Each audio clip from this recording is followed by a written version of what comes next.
Hey guys, welcome back to the channel. This is Jen with Jen's Whims, and today we're going over my jet lag cure. We travel a lot and have figured out how to beat jet lag, or at least minimize its side effects. First of all, what is jet lag? Jet lag, simply put, is what happens when your body gets out of its circadian rhythm from traveling across multiple time zones too quickly that it can't catch up. For me, my symptoms of jet lag include fatigue, nausea, drowsiness, brain fog, dehydration, loss of appetite, nausea, vomiting, and mood changes, all of which I experienced to an extreme degree simultaneously.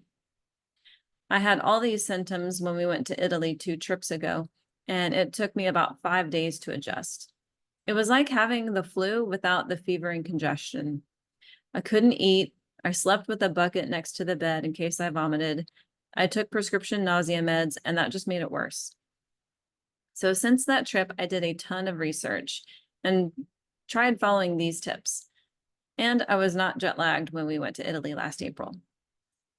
I don't have time to adjust my sleep schedule at home the days before takeoff because we both work. So it's just not in our cards to do that.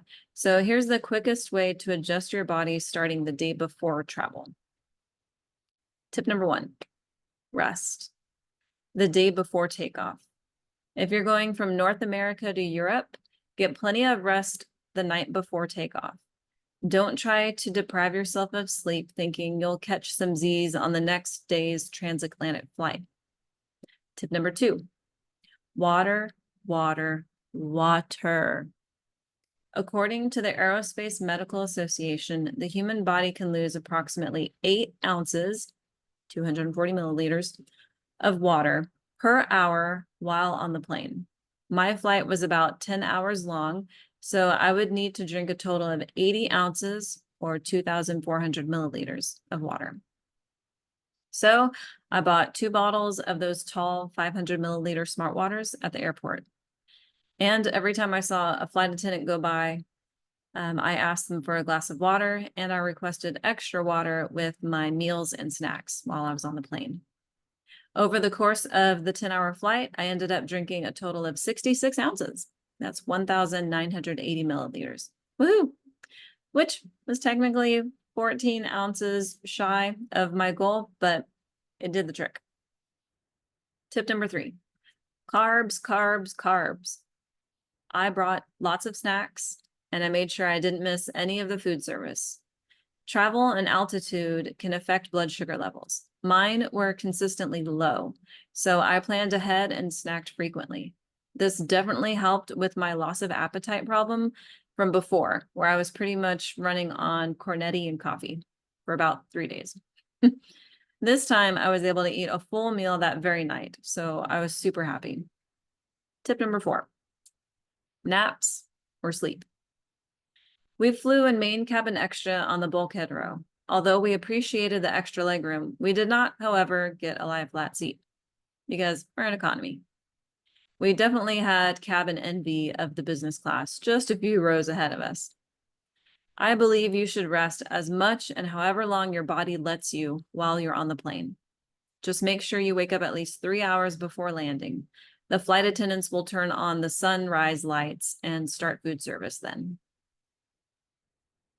Speaking of sunrise, tip number 5, sunlight, sunlight, sunlight. The fastest way to adjust to the local time zone is to get outside.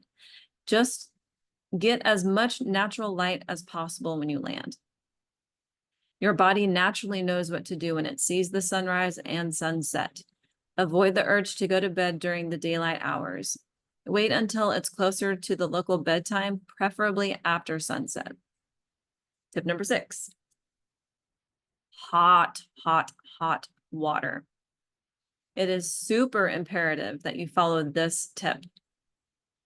So you've landed in Europe, you've taken the hours-long public transportation, checked into your hotel or rental, unpacked, and explored your surroundings a little bit. Perfect. Don't do anything crazy like hit the ground running doing 5 group tours that day or even the next day. Take it easy. When you are ready for bed that first night in Europe, Take a hot shower, bath if possible.